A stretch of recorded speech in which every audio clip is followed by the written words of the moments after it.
Hello everyone. आप सभी का स्वागत है सोशल विद छाया तिवारी में। आज के इस वीडियो में आपकी कक्षा 5 के हिंदी के पाठ्य पुस्तक रिमझिम का पाठ नंबर 12 गुरु और चेला पढ़ने वाले हैं। यह एक बहुत ही मज़ेदार कॉमेडी कविता है।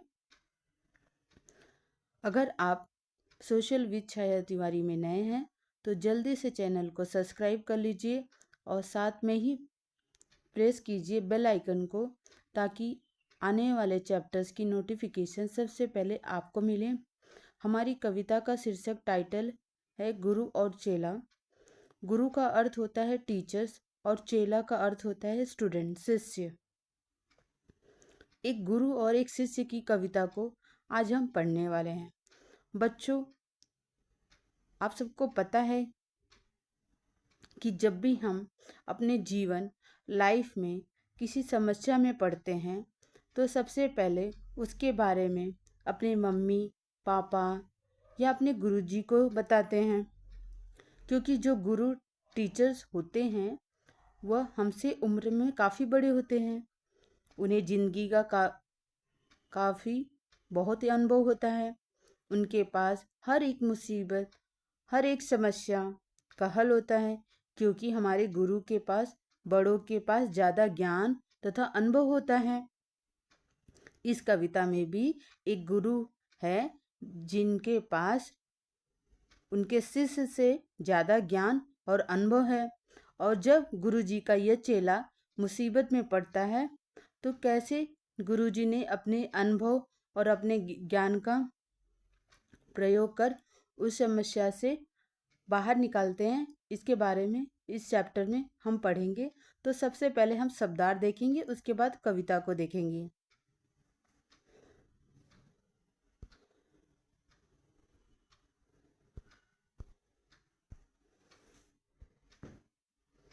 शब्दार्थ।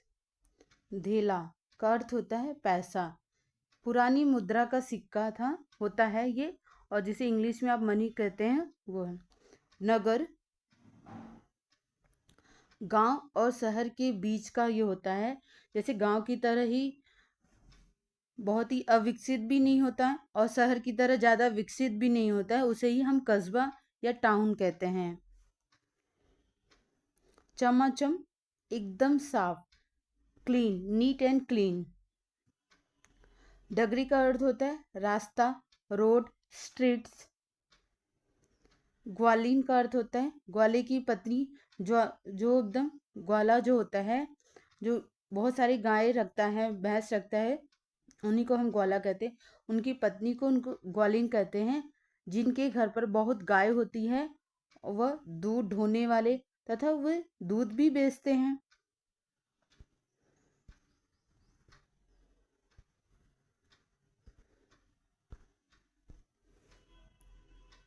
धरे का अर्थ होता है पकड़ना। शीश मतलब सिर पर।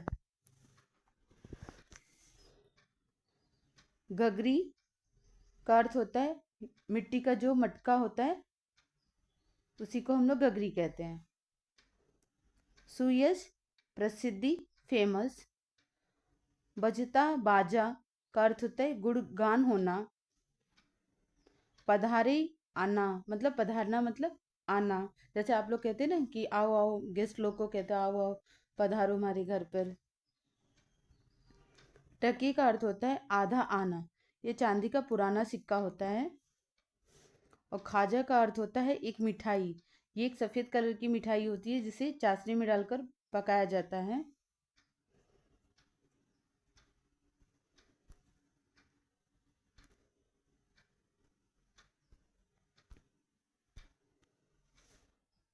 भाजा का अर्थ होता है तरकारी, सब्जी, जिसे आप लोग इंग्लिश में वेजिटेबल्स कहते हैं। मुसीबत मोल लेना का अर्थ होता है परेशानी को खुद बुलाना, कष्ट को निमंत्रण देना। मुसीबत का अर्थ होता है प्रॉब्लम, किसी समस्या में पड़ जाना। अजब का अर्थ होता है अनोखा, अद्भुत। रेल पेला बहुत ज़्यादा भीड़। रोज दिन, हाट, बाजार, मार्केट।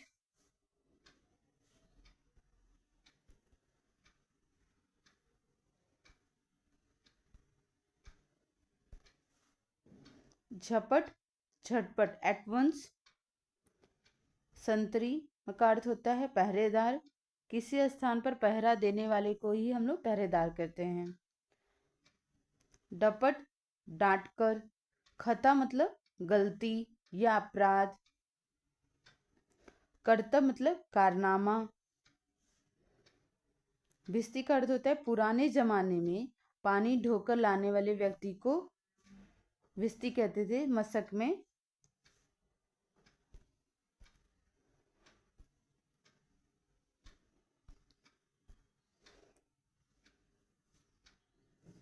गारा का अर्थ होता है पानी और मिट्टी आदि का लेसदार घोल जिसमें ईंटों को जोड़ा जाता है। गफलत का अर्थ होता है असावधानी, लापरवाही। मंत्री का अर्थ होता है राजा के दरबार रहने वाले दरबारी मिनिस्टर को ही मंत्री कहते हैं। शरारत, मस्ती, हिकमत, तरकीब, आइडिया, सोच, विचार।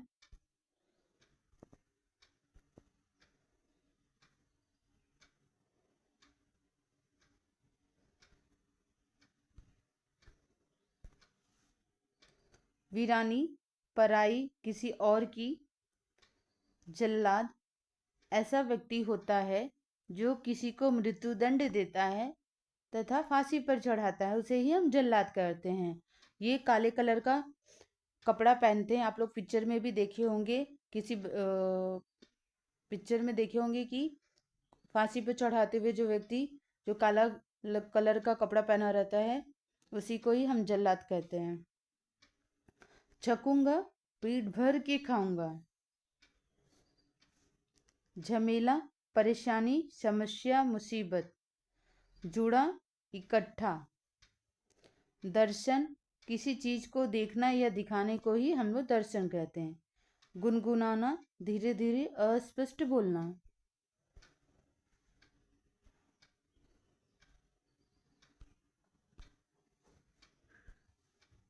मंत्र, आइडिया।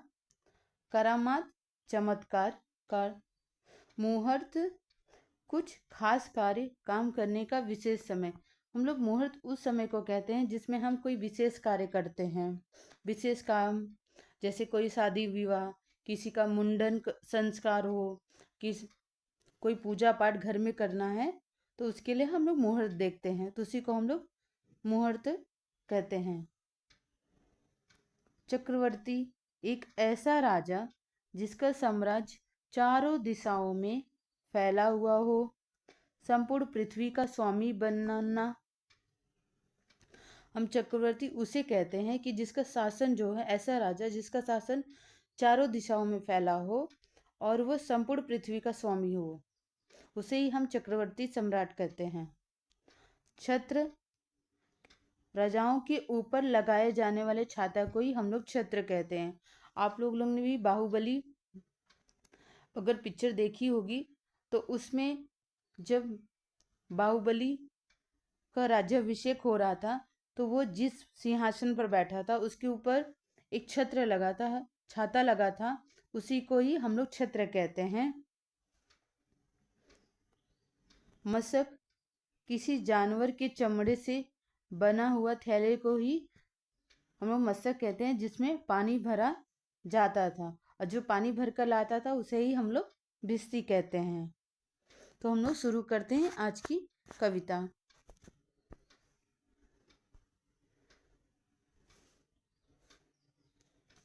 पाठ 12।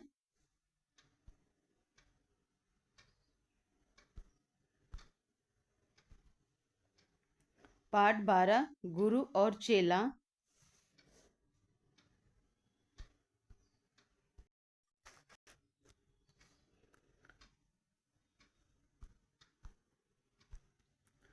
गुरु एक थे और एक गुरु चेला, चले घूमने पास में था न धेला। चले चलते चलते मिली एक नगरी, चमाचम थी सड़कें, चमाचम थी डगरी। एक गुरु जो टीचर और एक शिष्य जो कि स्टूडेंट थे, दोनों मिलकर घूमने निकल पड़ते हैं और उनके पास धेला नहीं होता है। यहाँ धेला का अर्थ होता है पैसा नहीं था। धेला जो होता है वो पैसा होता है। ये पुरानी मुद्रा का सिक्का है जिसे आप लोग मनी कहते हैं।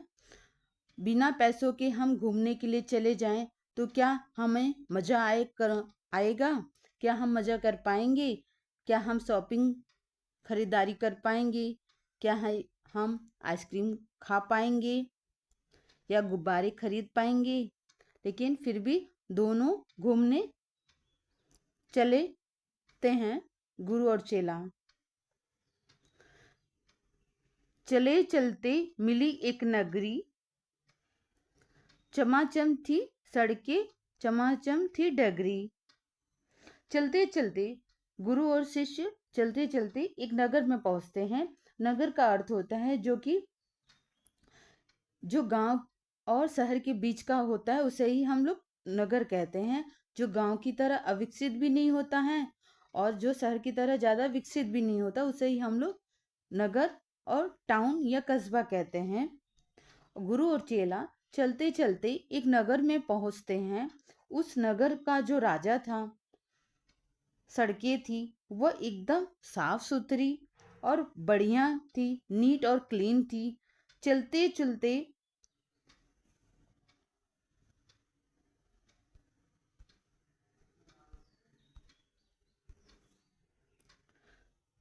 मिली एक ग्वालिन धरे शीस नगरी, गुरु जी ने कहा तेज ग्वालिन न भगरी।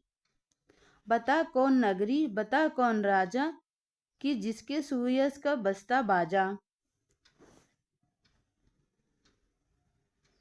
आप लोग यहाँ पे देख सकते हैं चित्र में, यहाँ पे एक ये जो है ये गुरु है और यहाँ पे एक शिष्य है। दोनों की घूमने निकलते हैं।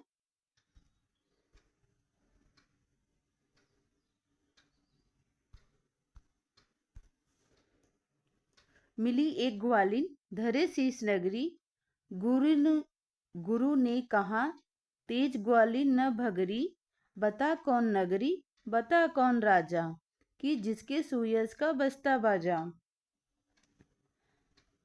अब चलते चलते गुरु और चेला एक नगर में पहुंचते हैं जो कि जहाँ की नगर और सड़कें एकदम चमाचम, मतलब एकदम साफ सुथरी, नीट और क्लीन थी। चलते चलते उन दोनों को, गुरु और चेला को, एक ग्वालिन मिलती है। यहाँ ग्वाला जो होता है वो गाय चराने वाला होता है, इंसान होता है।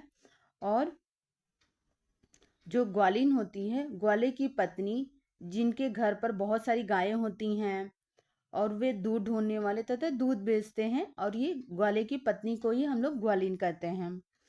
तो गुरुजी अब उस ग्वालिन से कहते हैं, आप इस पिक्चर में आप लोग ध्यान से देख सकते हैं कि ये जो गुरु जी हैं इस ग्वालिन से कहते हैं। और इस ग्वालिन के ऊपर आप चित्र में देख सकते हैं कि इसके ऊपर एक मटकी रखी हुई है जिसमें हम लोग दूध वगैरह रखकर बेचने जाते हैं। तो यहाँ पे आप लोग देखेंगे कि जो गुरु जी हैं वो ग्वालिन से कहते हैं कि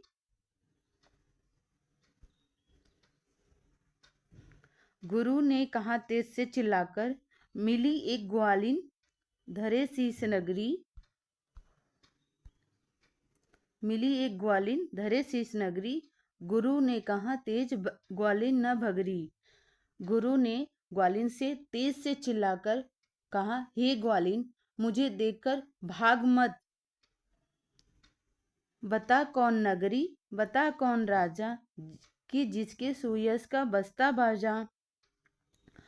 मुझे यह बताओ कि यह कौन से नगर है और यहाँ का कौन राजा है जिसके प्रसिद्ध फेमस होने का गुणगान करते हैं यहाँ सुयस का अर्थ होता है प्रसिद्ध, फेमस, और बस्ता बाजा का अर्थ होता है गुणगान होना। यहाँ कौन सा नगर है और यहाँ कौन राजा है यहाँ पे जिसके प्रसिद्धि का इतना गुणगान हो रहा है, मुझे ये बताओ ग्वालिन।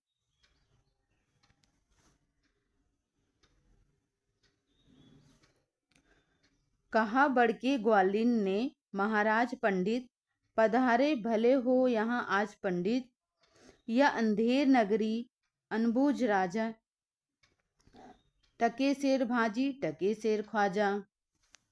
अब ग्वालिन भी आगे आकर उत्तर देती है गुरुजी से, गुरुजी को बताती है कि महाराज पंडित, आपका आना हमारे नगर के लिए शुभ है। यहाँ पधारना का अर्थ होता है आना, यहाँ पधारना का अर्थ होता है आना, और आप हमारे नगर में आए हैं, ये बहुत ही शुभ है और बहुत अर्थात अच्छा है। यह अंधेर नगरी अनबूझ राजा, टके शेर भाजी टके शेर ख्वाजा। यह अंधेर नगरी है। वैसे तो अंधेरे का अर्थ होता है डार्कनेस होता है, लेकिन यहाँ पर अंधेरे का अर्थ यहाँ पर कोई नियम का पालन नहीं होता है, रूल्स को कोई फॉलो नहीं होता है, गड़बड़ गड़बड़ चलता रहता है। यहाँ पर कब कोई मुसीबत आ जाए पता नहीं। हमारे राजा कैसे हैं, वह भी अनबूझ अर्थात ना समझ, नादान, जो बिल्कुल बुद्धिमान नहीं है और अपने सोच विचार का प्रयोग नहीं कर सकते हैं। बुद्धू राजा हैं क्योंकि उन्होंने कैसे नियम बना रखे हैं।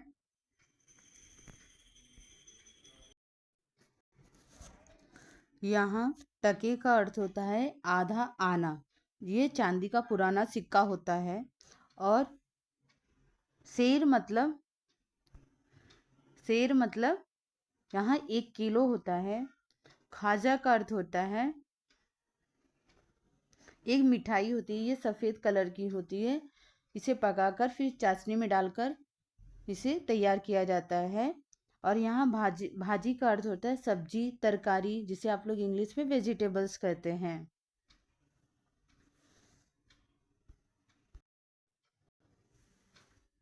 एक आने में 1 किलोग्राम सामान खरीद लेते हैं थे। अंधेर नगरी में 1 टके में 1 किलोग्राम सब्जी, तरकारी खरीदने को मिलता था, और 1 टके शेर में ही 1 किलोग्राम मिठाइयाँ भी मिलती थी। तो यह सुनकर गुरु तो जी समझ गए कि ऐसी नगरी बहुत ही खतरनाक, डेंजरस है रहने को, कि कब कौन सी मुसीबत आ जाए। और जिस नगरी का राजा ही बुद्धू हो तो वह लोगों की भलाई के लिए क्या काम करेगा।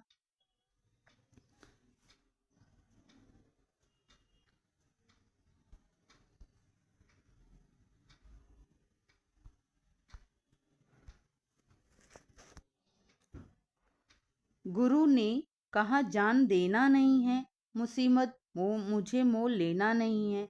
न जाने कि अंधेर है कौन क्षण में, यहाँ ठीक रहना समझता न मन में।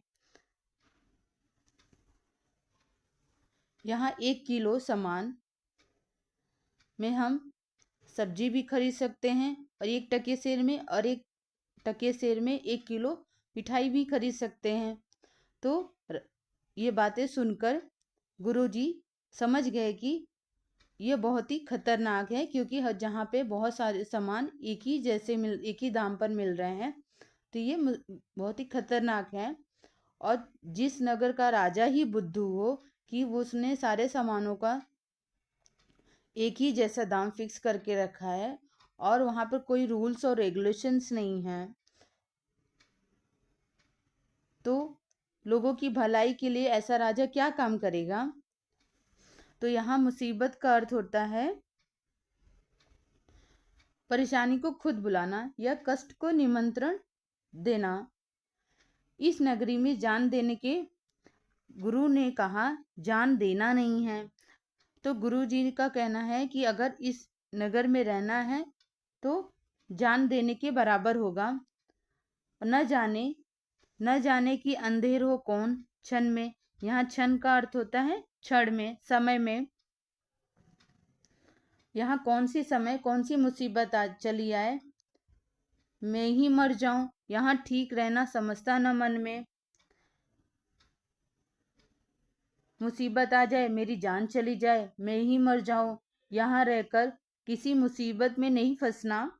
न जाने हम किस समय में हम समस्या अंधेर में फंस जाएं। मैं अपने मन में यही सोचता हूं कि यहाँ पर रहना बिल्कुल भी ठीक नहीं है। गुरु जी होते हैं वो अपने चेले से कहते हैं कि यहाँ रहना बिल्कुल भी सही नहीं है, क्योंकि कौन से समय कौन सी मुसीबत आ जाए। इसकी अपने शिष्य से इसके बारे में बताते हैं कि यहाँ रहना ठीक नहीं है। तो अब देखो गुरु जी क्या, गुरु ने कहा किंतु चेला न माना। गुरु को विवश हो पड़ा लौट जाना। गुरु जी गए रह गया किंतु चेला, यही सोचता हूँगा मोटा अकेला। अब गुरु और जो चेला एक साथ घूमने आए थे, जो एक साथ थे, अब अंधेर नगरी में आते ही दोनों में कुछ विवाद होने लगता है। तो आप देखेंगे जो विवाद मतलब जो कि एक बात पर सहमत नहीं होना, उन्हीं को कहते हैं। तो यहाँ पर गुरु जी ने कहा कि चेले से कहते हैं कि यहाँ पर रहना बिल्कुल भी सही नहीं है। यहाँ कौन से समय कौन से क्षण में मुसीबत आ जाए, तो इसलिए हमें यहाँ से चलना चाहिए। लेकिन चेला नहीं मानता है, क्योंकि गुरु जी थे वो बहुत ही ज्ञानी थे और वे बहुत सारी चीजें समझते थे, और अपने अनुभव के आधार पर उन्होंने बोला कि ऐसी जगह पर रहना बहुत ही खतरनाक हो सकता है, शायद कभी हमारी जान ही चली जाए। किंतु चेला थोड़ा नासमझ था। यहाँ पर आप लोग देख सकते हैं, ये जो गुरु जी हैं वो बहुत ही ज्ञानी हैं, और यहाँ पर जो चेला है वो थोड़ा नादान है, नासमझ है। उसे गुरु जी की बातें समझ में नहीं आ रही थी। चेला नहीं माना। गुरु जी को विवश होकर मतलब लाचार होकर, यहाँ विवश का अर्थ होता है लाचार होना, बेबस होके वापस लौट जाना पड़ा। तो चली मेरी बात नहीं मान रहे हो तो मैं अकेले ही लौट जाता हूँ। गुरुजी कहते हैं। गुरुजी अपने घर चले गए और चेला अंधेर नगरी में अकेले रह गया। और चेला बैठे बैठे यही सोचता रहा कि अब मैं, गुरुजी गए रह गया किंतु चेला, यही सोचता हूँगा मोटा अकेला। अब गुरुजी अपने घर चले गए और चेला बैठे बैठे यही सोचता रहा कि अब मैं अकेले हूं और मैं मोटा होऊंगा। और कैसे मोटा होऊंगा?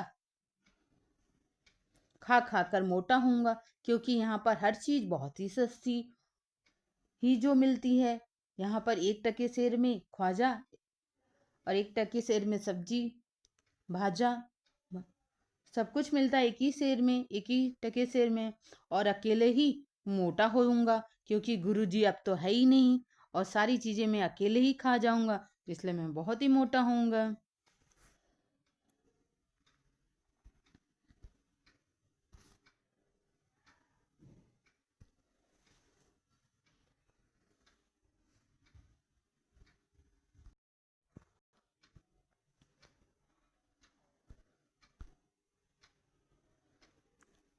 चला हाट को देखने आज चेला, तो देखा वहां पर अजब रेल पेला। 1 टके सेर हल्दी 1 टके सेर जीरा, 1 टके सेर ककड़ी 1 टके सेर खीरा। अब चेला क्या होता है, हाट मतलब बाजार, जिसे आप लोग कहते हैं ना हाट। यहाँ पर हाट का अर्थ होता है बाजार, जहाँ मार्केट, जहाँ पर तरह तरह के सामान को लेकर लोग बेचने के लिए बैठते हैं। आज शिष्य चेला बाजार को देखने को जाता है, जहां पर तरह तरह के सामान लेकर लोग बेचने के लिए बैठे थे। तो चेले ने भी वहां अजीब अजीब से लोगों को देखा। तो देखा वहां अजब रेल पेला। वहां पर चेले ने अजीब अजीब से लोगों को देखा। और क्या देखा? वहां पर चेला जाकर देखा कि वहां पर सारा सामान टके सेर में मिलता है। टके सेर हल्दी, टके सेर खाजा, टके सेर जीरा, टके सेर ककड़ी, टके सेर खीरा। वहां पर टके सेर में ही वहां पर सारा सामान टके सेर में मिलता है। यानी कि 1 किलो ग्राम में 1 टके सेर में मिलता था। अगर आपको 1 किलो हल्दी खरीदना है तो 1 टके देना होगा। अगर 1 किलो जीरा खरीदना है तो 1 टके देना होगा।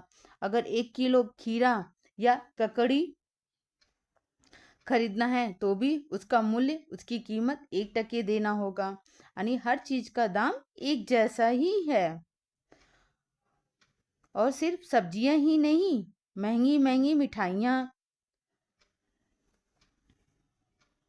आप लोग मुझे कमेंट करके बताएंगे कि ककड़ी को और खीरा को इंग्लिश में क्या कहते हैं।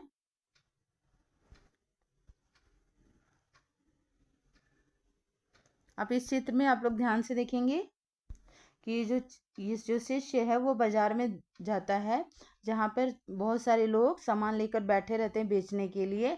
और यहाँ पर देखिए, ये जो ग्रीन कलर के दिख रहे हैं वो ककड़ी हैं। सब बहुत सारी चीजें हैं जो बाजार में लोग बेचने के लिए बैठे हैं।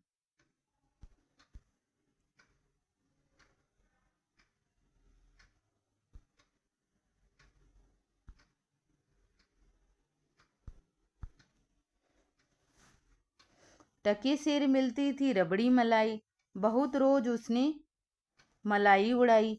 सुनो और आगे का फिर हाल ताजा, थी अंधेर नगरी था अनबूझ राजा। यहाँ पर टके सेर में ही हल्दी भी मिलती थी और जीरा, यहाँ तक कि सारी सब्जियां भी टके सेर में ही मिलती थी। इतना ही नहीं, अंधेर नगरी में भी सब्जियां ही नहीं, महंगी महंगी मिठाइयां भी, वो भी 1 टके सेर में ही मिलती थी। यहाँ पर अंधेर नगरी में 1 किलोग्राम रबड़ी मलाई, जो वह भी 1 टके सेर में ही मिलती थी। बहुत दिनों तक, बहुत रोज, रोज का अर्थ होता है दिन तक, उसने मलाई उड़ाई। बहुत दिनों तक चेला ने रबड़ी को पेट भर भर कर, दबा दबा कर खाया। और सुनो आगे क्या हुआ, क्योंकि अंधेर नगरी थी, अनबूझ राजा था।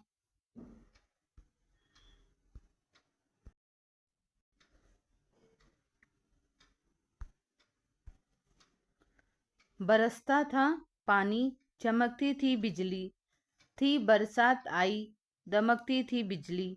गरजते थे बादल, झमकती थी बिजली, थी बरसात गहरी, धमकती थी बिजली।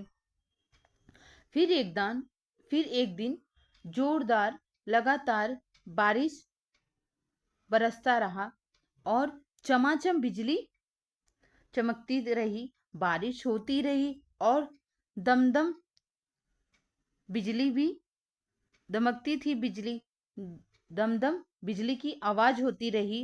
और बादलों की गरजते थे बादल, और बादलों की गरजने की आवाज भी होती रही। झमकती थी बिजली, और झमझम बिजली का चमकना, बहुत तेज बारिश हो रही थी उस दिन। थी बरसात गहरी, धमकती थी बिजली। इतनी तेज जोर से बारिश हो रही थी कि नगर पर एक मुसीबत आ पड़ी। और क्या मुसीबत? यहाँ पर इस चित्र में आप लोग देख सकते हैं। यहाँ पर जो है ये पूरा ये जो नगर है, और इस नगर में देखिए जोर जोर से बारिशें हो रही हैं, बूंदे, आप बारिश की बूंदे देख रहे होंगे इस चित्र में। और यहाँ पर जो बिजली चमकने की ऐसी वो है, आवाज भी है। चित्र दिखाई दे रहा होगा आप लोग को।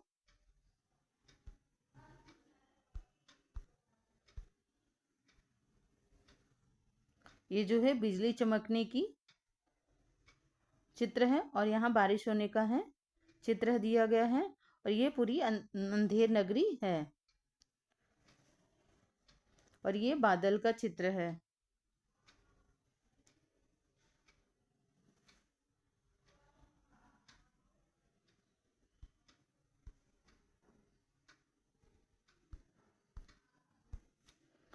गिरिराज की एक दीवार भारी, जहां राजा पहुंचे तुरंत ले सवारी।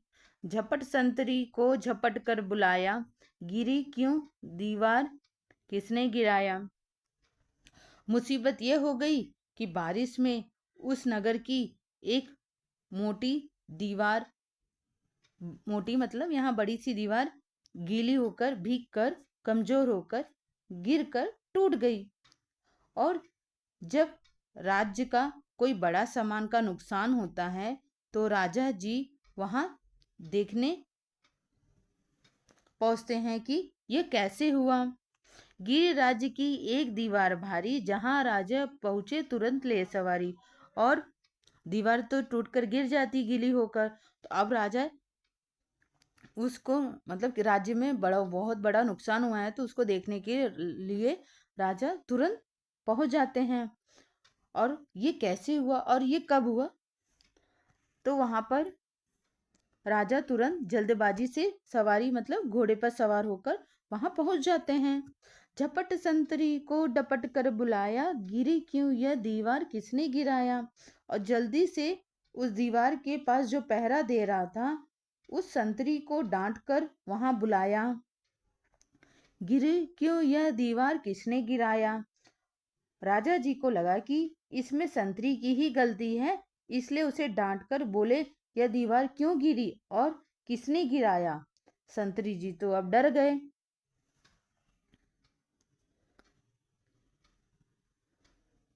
यहाँ पर आप लोग चित्र में देख सकते हैं कि ये जो दीवार है वो टूटकर गिर गई है और यहाँ पर जो राजा हैं वो तुरंत लेकर सवारी लेकर घोड़े पर सवार होकर पहुंचते हैं।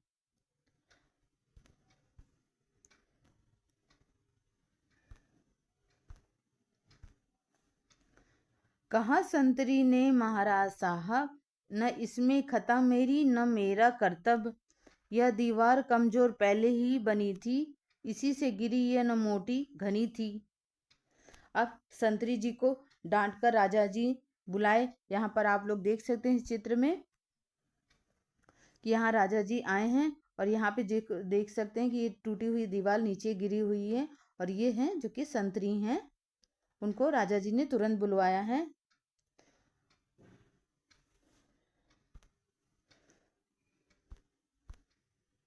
कहा संतरी ने महाराज साहब, न इसमें खता मेरी न मेरा कर्तव्य।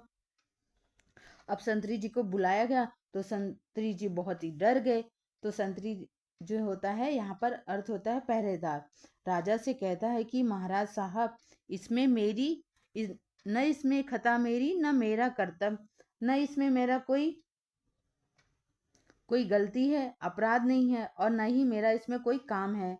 मैंने कुछ यह दीवार कमजोर पहले ही बनी थी और ना ही इसमें मेरा कोई काम है और मैंने कुछ नहीं किया है इस दीवार में कि मेरे वजह से यह दीवार नहीं गिरी है। यह दीवार कमजोर पहले बनी थी, पहले से ही कमजोर अर्थात वीक बनी थी। यह दीवार मोटी नहीं थी, पतली पहले से ही बनी थी और तेज बारिश होने के कारण यह दीवार गिर गई। लेकिन राजा जी को तो ये पसंद नहीं आया, उन्हें किसी न किसी को दंड पनिश देना था ही। तो दैट्स इट। आगे की कविता हम नेक्स्ट पार्ट में देखेंगे। Thank you for the watching.